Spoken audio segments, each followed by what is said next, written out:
Graça e paz, igreja. Amém. Eu vou fazer aqui a apresentação do pastor Felipe da Modara de Souza Costa. Aí a fotinha dele, tá? Tá até parecido. Ele tem 40 anos. Tá muito bem, pastor. Parabéns, viu? Ele é natural de Belém, vizinho nosso aqui. E reside lá, é Ananindeua, no caso. Ele é formado em bacharel em teologia, licenciatura em história, pós-graduado em teologia e história das religiões. Ele é casado com a senhora Marlise Santa Brígida de Melo Costa, há 15 anos. Parabéns, pastor. Ele tem 3 filhos, Abel, Débora e a Sara. Atualmente ele é pastor-presidente, né? Da PIB do Icuí, Primeira Igreja Batista, né? Icuí, em Ananindeua. E aqui está o pastor que tem a missão nessa noite de entregar a palavra do Senhor. Vamos orar mais uma vez? Assim que você está mesmo, vamos entregar este homem nas mãos de Deus. Santo Deus, amado Pai, está aqui teu filho. Fica com ele, usa poderosamente como instrumento em tuas mãos. É o que eu te peço e eu te agradeço, em nome do teu filho amado, Jesus. Amém.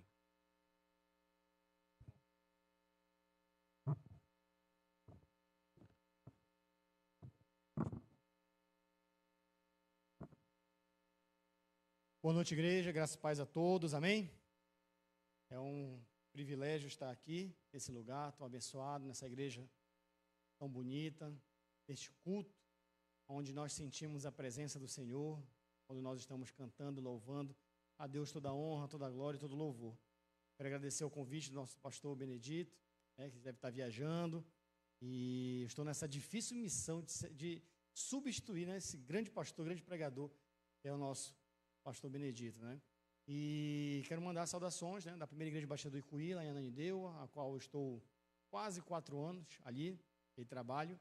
E peço que vocês estejam em oração também pelo trabalho, pela minha família que foi apresentada, né, e também pela minha viagem de volta. Quando terminar tudo aqui, eu estarei indo de volta para casa. Então, meus irmãos, muito honrado por ser convidado, por estar aqui, e muito feliz por estar cultuando a Deus com os irmãos. E eu queria que você abrisse a sua Bíblia em João, capítulo 17, que foi o tema que foi proposto.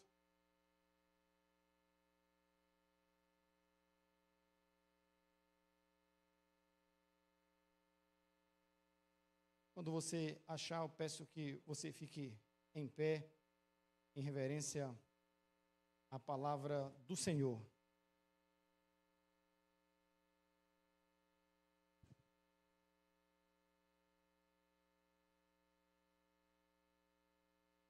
João, capítulo 17.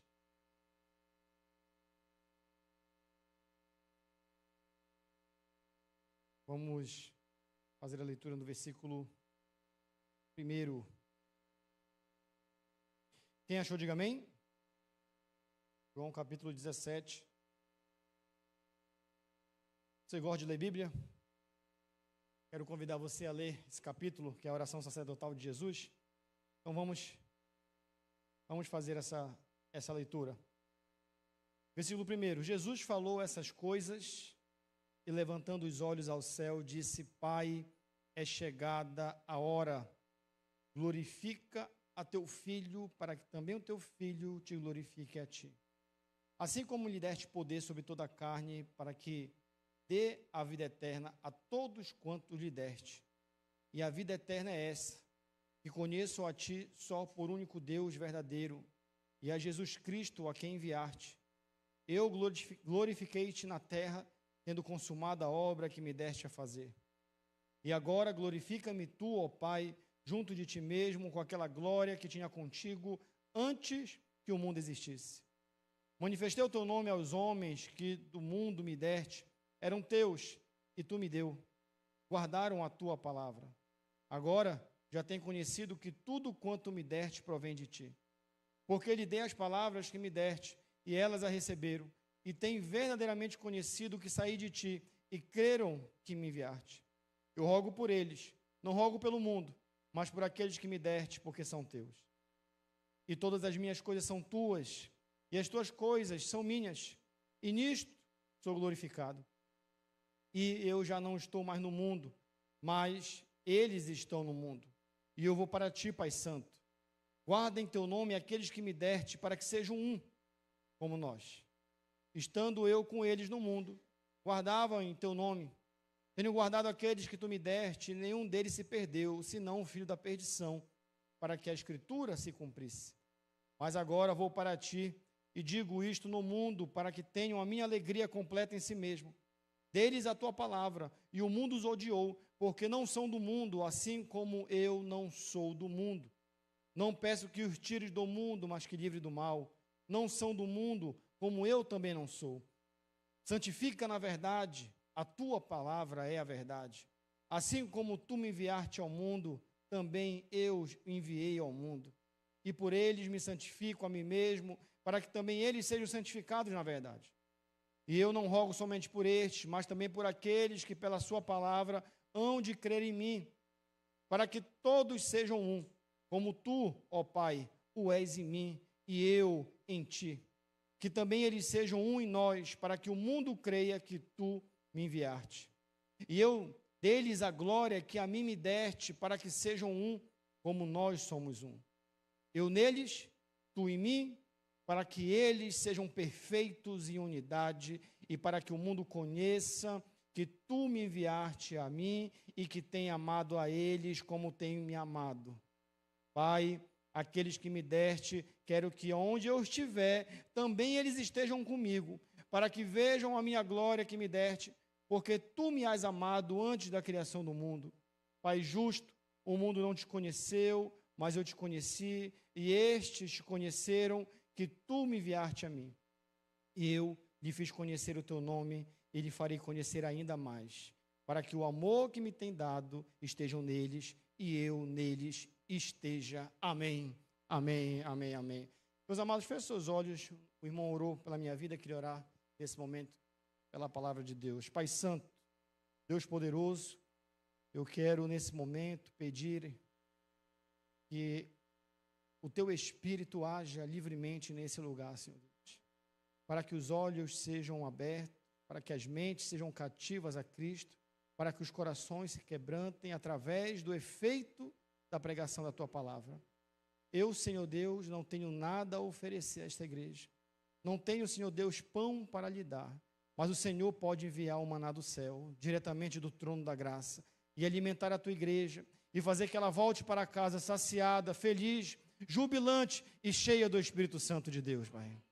Ó Deus, que eles não estejam esperando nada de mim, Senhor Deus, porque se esperarem algo de mim, sairão daqui frustrados.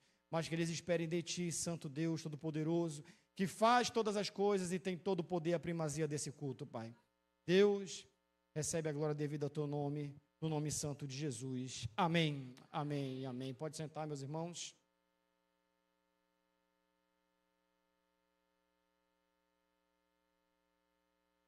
Isso aqui é a água. Ah, tá, olha.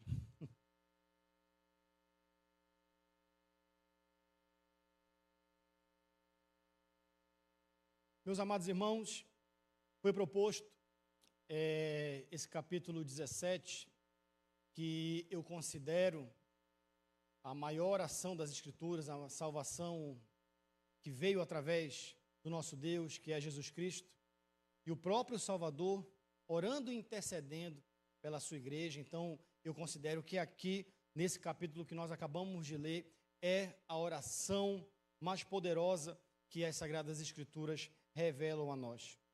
E falando um pouco de unidade, antes de nós entrarmos nesse capítulo 17, eu queria que você ficasse com a sua Bíblia aberta, porque agora nós iremos dar uns passos para trás no capítulo 16.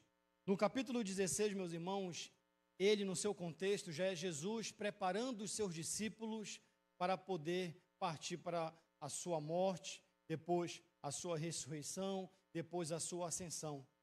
E ali ele deixa algumas coisas bem ajustadas com os discípulos. Primeiro, do versículo 1 ao 4, nós estamos falando do 16. Ele diz assim que eles deviam se preparar para a perseguição que haveria de vir. Outra coisa que eles também precisariam se preparar, do versículo 5 ao 15, era que o Consolador, o Espírito Santo, seria enviado sobre eles. Uma terceira coisa que eles precisariam se preparar era pela morte, do versículo 16 ao 24. Jesus deixa bem ajustado, bem costurado isso. A morte, ela estaria presente na perseguição diante desses discípulos. Do versículo 25 ao 33, ele também prepara para a gloriosa vitória de Jesus Cristo sobre este mundo caído. Então, os discípulos estavam muito bem preparados para a sua partida.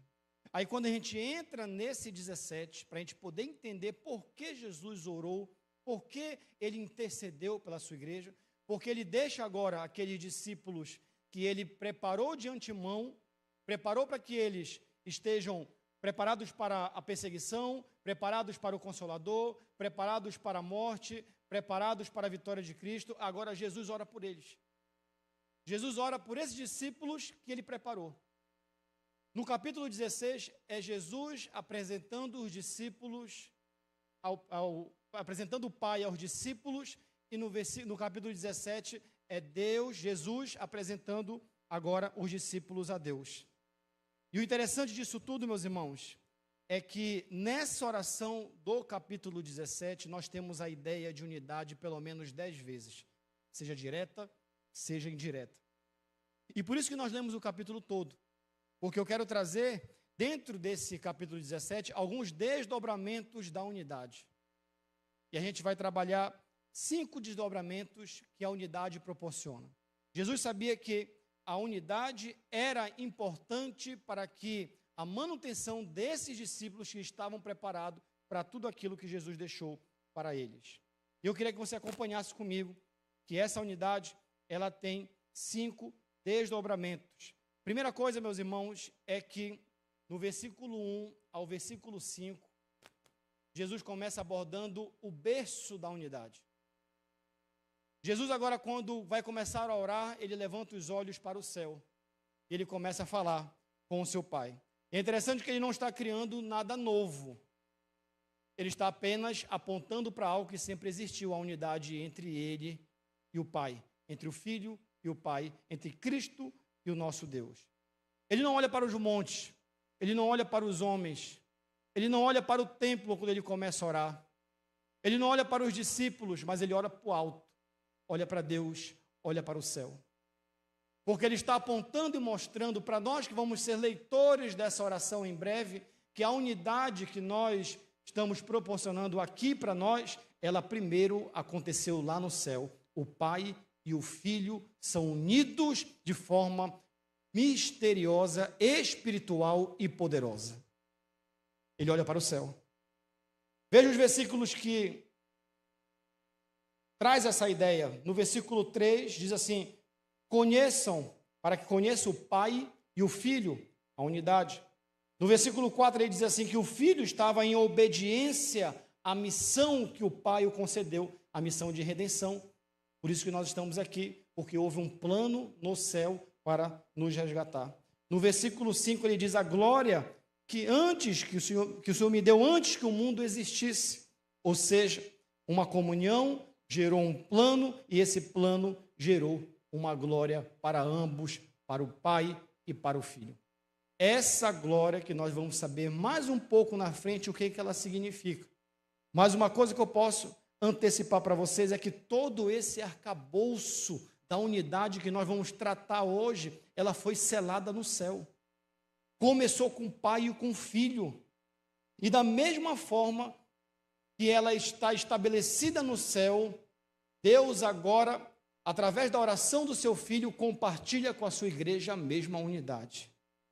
Ou seja, essa unidade que nós vamos tratar hoje, meus irmãos, que não nasceu no mundo, não nasceu nos acordos humanos, não nasceu nas estratégias e nem nos esforços denominacionais, mas que nasceu no céu. Hoje nós estamos aqui desfrutando dela.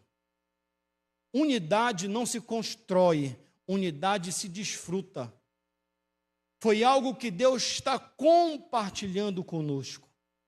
Foi algo que Deus planejou no céu, confirmada na oração do Filho, e hoje nós estamos desfrutando disso para a glória do nosso Deus. Essa unidade que está acontecendo agora, que está unindo essa igreja, a primeira igreja batista de Castanhal, ela passou no coração do Pai, confirmou no coração do Filho, e hoje nós estamos desfrutando. E a melhor coisa disso é que aquilo que é feito no céu não pode ser desfeito na terra. Aquilo em que Deus selou na eternidade não pode ser destruído na carne. Os homens não podem desfazer algo em que Deus e o Filho, Deus Pai e o Deus Filho fizeram. Nós estamos aqui nos relacionando e tendo essa unidade, e ela não pode ser destruída, independente dos acidentes que este mundo oferece. Eu vou dar um exemplo para vocês. Quem lembra da pandemia? Todas as instituições fecharam. Os decretos dos homens fecharam as portas das instituições terrenas. Mas eu vou dizer uma coisa para vocês. Eu não vi nenhuma igreja fechada, você viu? Os decretos fecharam o templo, não a igreja. A porta daquele templo fechou, mas a igreja permaneceu. A igreja estava orando, a igreja estava crescendo, estava frutificando, estava tendo conversão. Por quê? Porque os decretos dos homens não podem desfazer uma unidade que foi feita no céu. Não pode. A unidade que nós estamos desfrutando não é de acordo com os costumes deste mundo, através dos decretos desse mundo. E é por isso que a gente continua. Ainda que nos tire desse tempo, ainda que nos leve para uma caverna, a igreja vai continuar caminhando, porque a nossa unidade, nós estamos ligados para uma unidade espiritual que aconteceu e nasceu no coração de Deus lá no céu.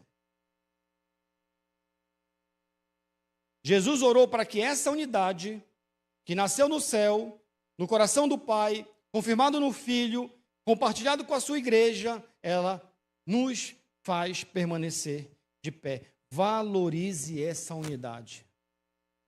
Valorize, irmão. Esse momento aqui vale mais do que qualquer prata, do que qualquer ouro. Foi Deus que quis assim, que nós sejamos como um corpo de Cristo, unidos uns nos outros.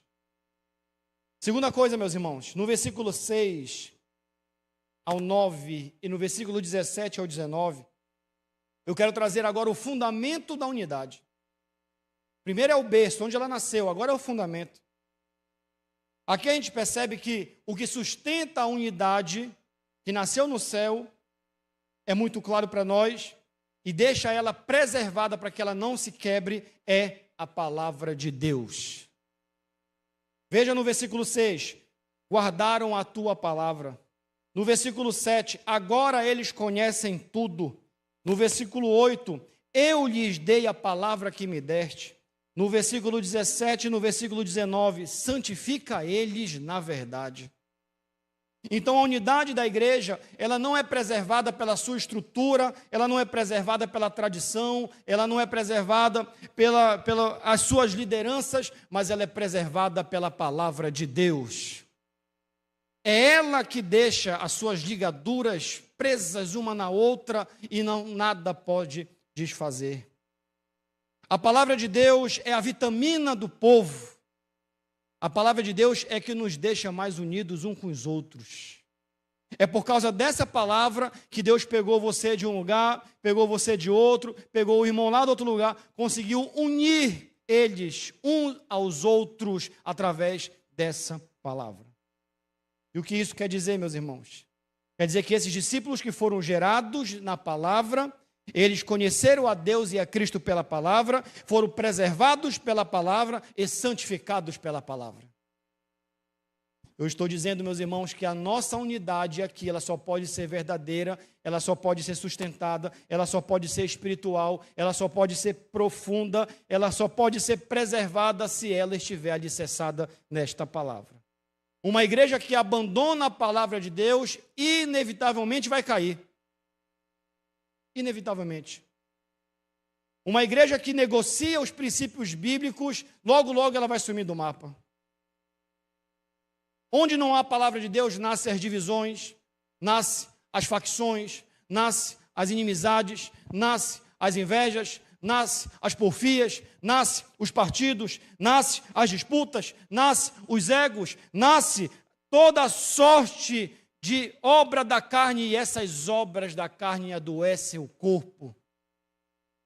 É a palavra de Deus que nos santifica, é a palavra de Deus que nos faz nos manter unidos, e isso é um grande mistério e milagre, porque veja, todos nós somos pecadores, sim ou não? Ou é só eu que sou pecador? Todos nós somos, e Deus consegue preservar essa unidade com centenas de pecadores, sem que a gente desande. E como é que Ele faz isso? Nos dando um remédio, uma vitamina, nos curando, nos santificando na verdade, e essa verdade é a palavra de Deus. Nós não nos apoiamos no que somos, mas nós nos apoiamos naquilo que nos alimenta, que é a palavra de Deus.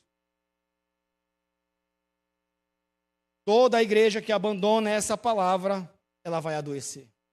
Eu não sei se você tem visto, não sei se você já teve a oportunidade de viajar à Europa, mas se você dá um Google aí, dá um YouTube, você consegue ver hoje a Europa, que é um berço do protestantismo, onde foi um palco de grandes avivamentos, de grandes pregadores, de grandes homens de Deus, hoje nem 5% é cristão.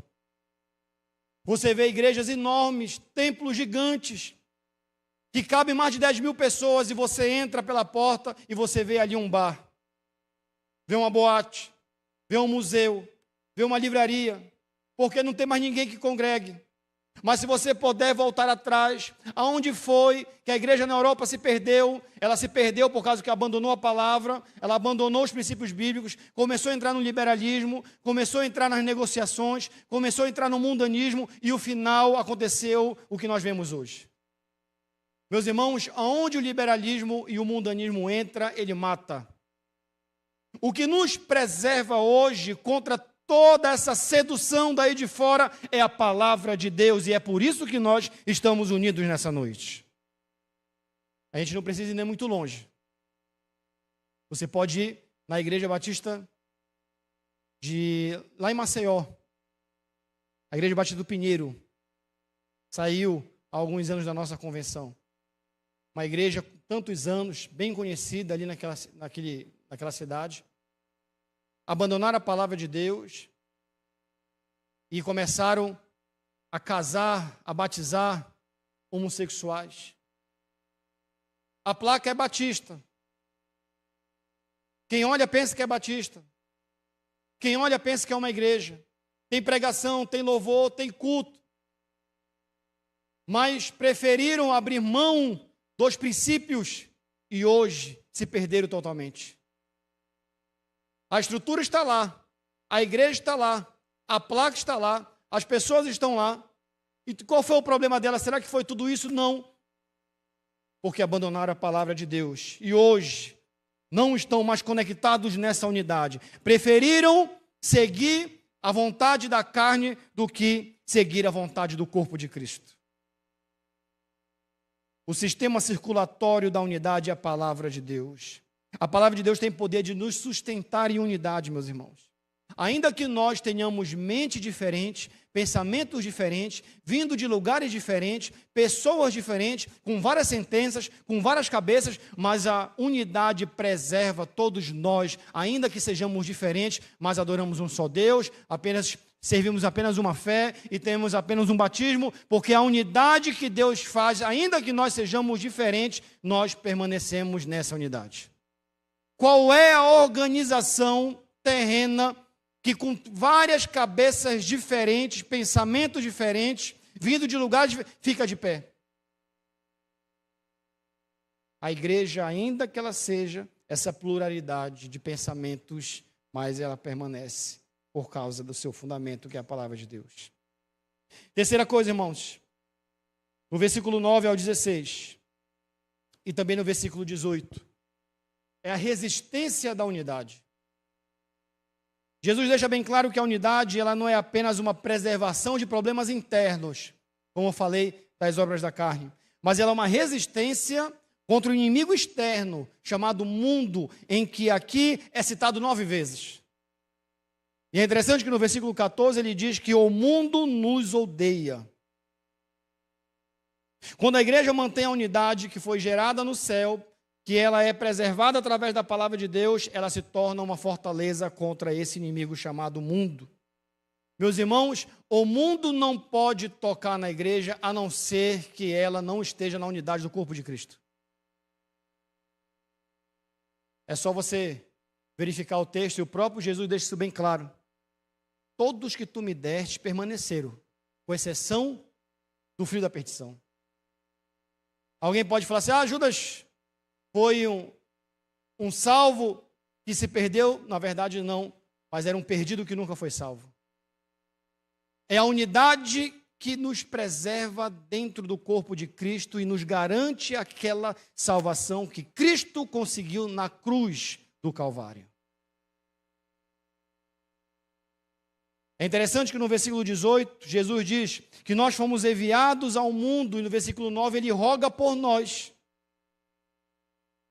Essa relação de igreja e mundo é uma relação de guerra.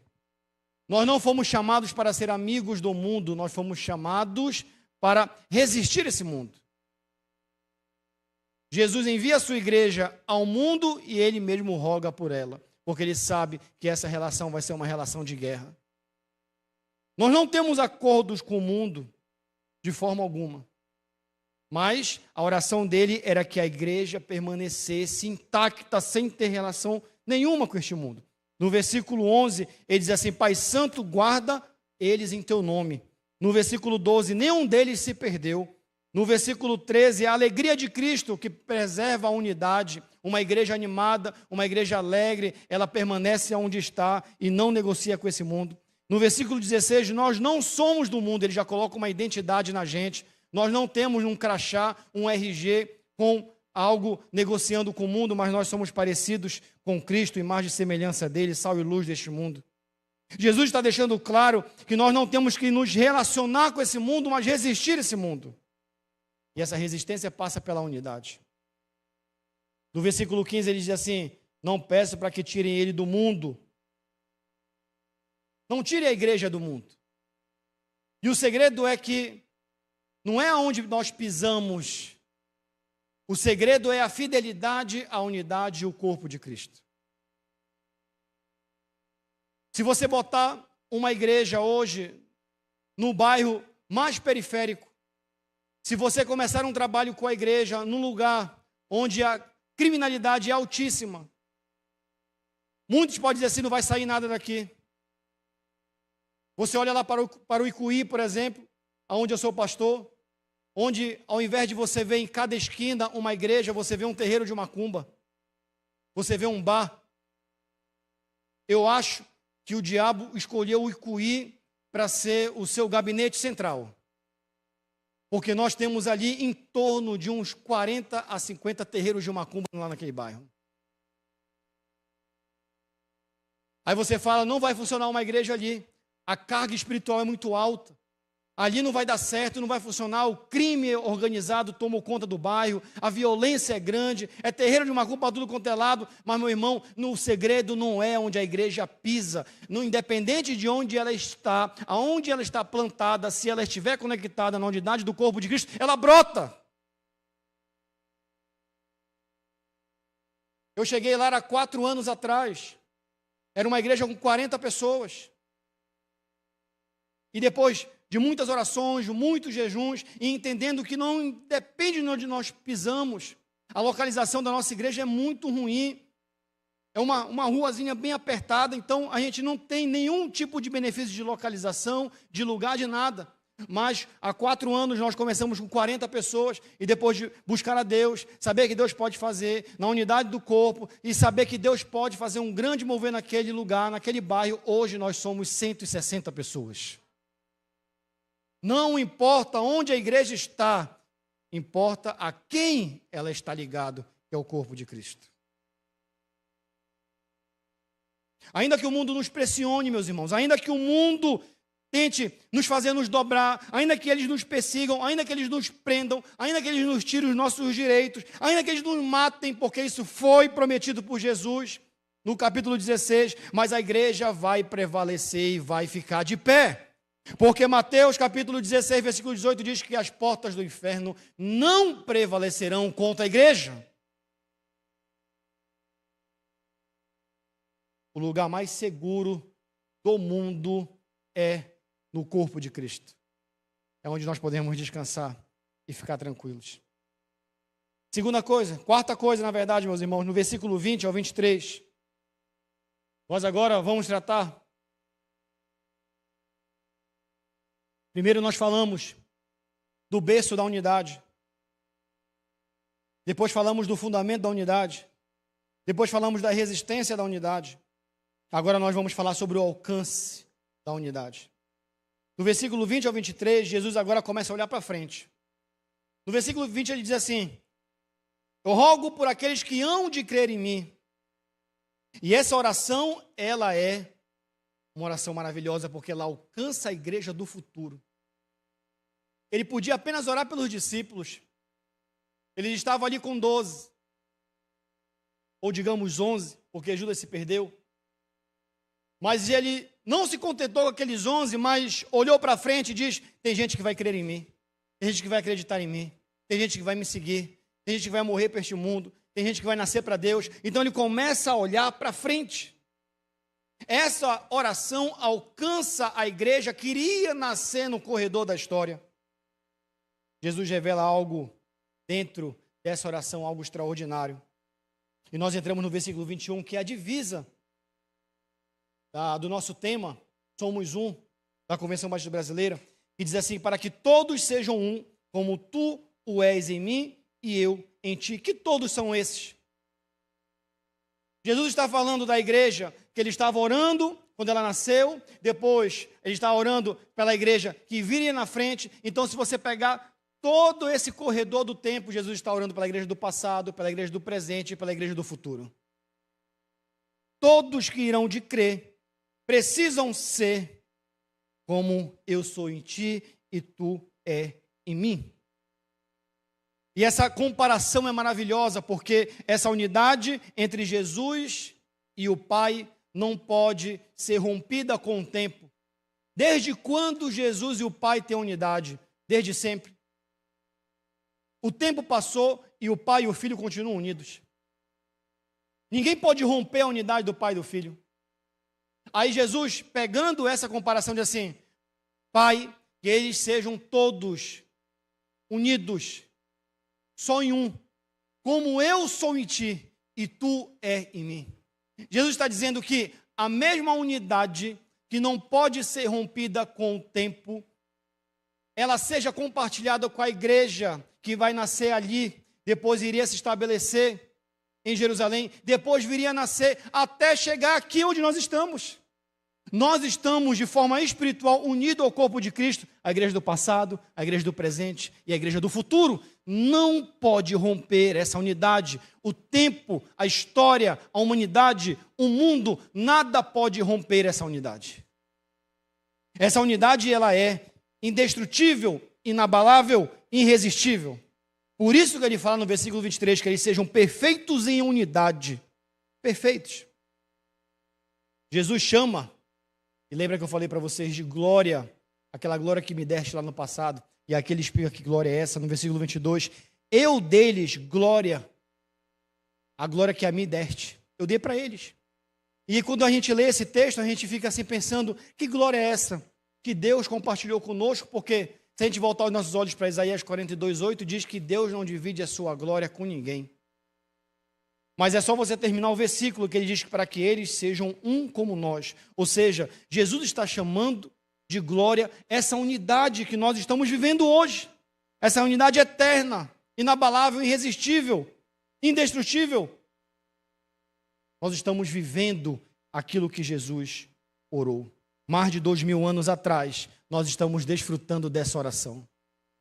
Eu posso dizer tranquilamente, Jesus orou por mim e orou por você. Nós estamos unidos, alicerçados nessa oração que ele fez. Ele orou por nós antes de nós existirmos. Veja, meus irmãos, como é que uma oração dessa tem efeito até hoje. Essa igreja vai fazer, se eu não me engano, 118 anos. Não é isso? Posso estar errado? Meus irmãos, quantas pessoas passaram por aqui? Você imagina? Como é que uma igreja permanece de pé por mais de um século? Só tem uma resposta. Nós estamos desfrutando daquilo que Jesus orou há 2000 anos atrás. Compartilha com a tua igreja a unidade que eu tenho contigo e tu tem comigo.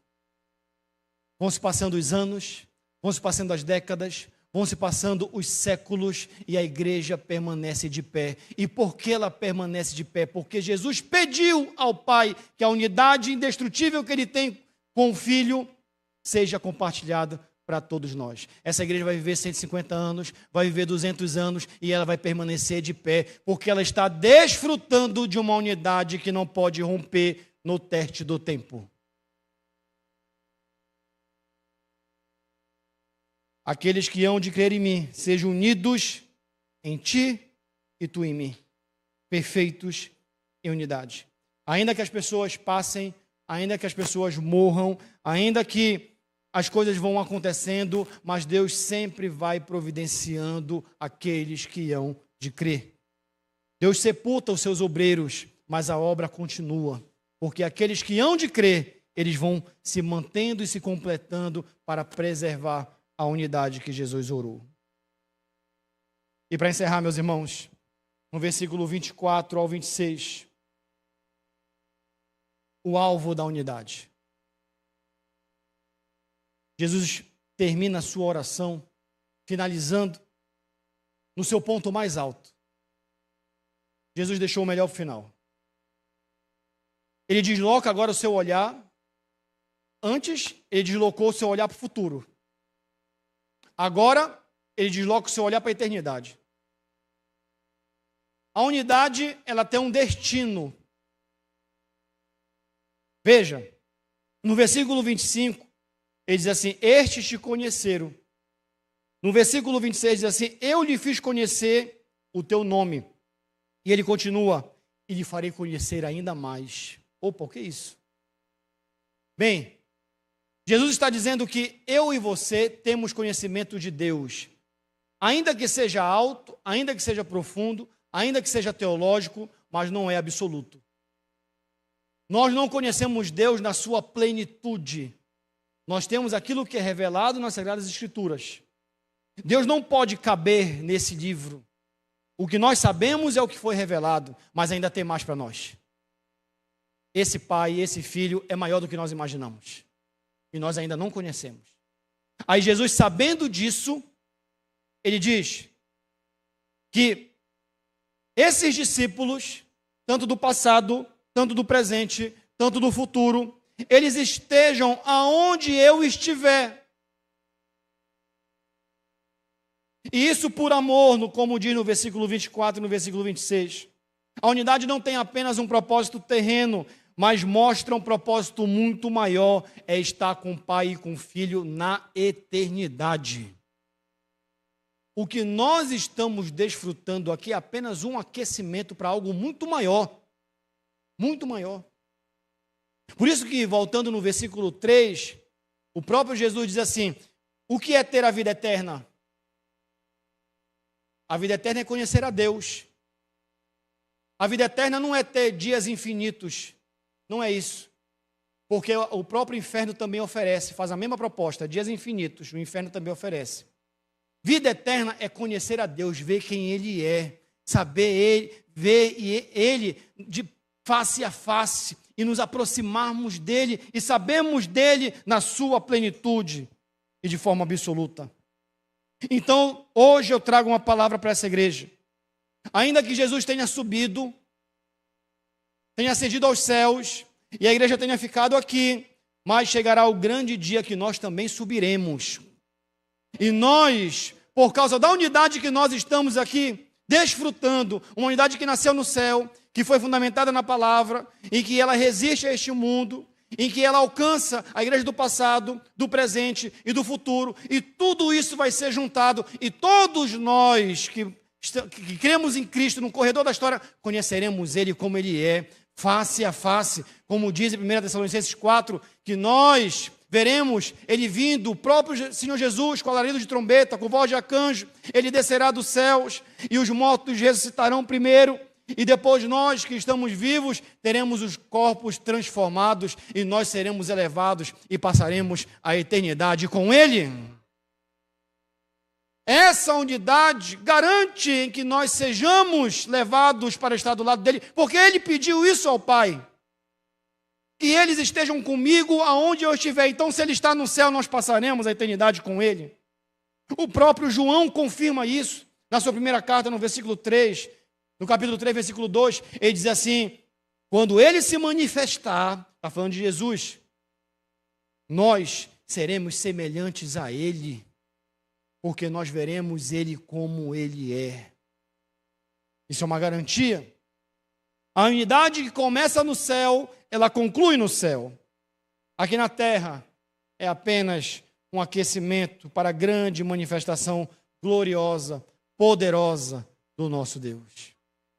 Meus irmãos, unidade não é opcional. Unidade é a preservação da igreja. E a igreja que é preservada, a igreja que se mantém de pé, a igreja que se torna fiel, ela vai ser arrebatada e será levada para passar a eternidade com o nosso Senhor. Quais são os desdobramentos da unidade? Número 1, ela nasce no céu. Número 2, o fundamento dela é a palavra.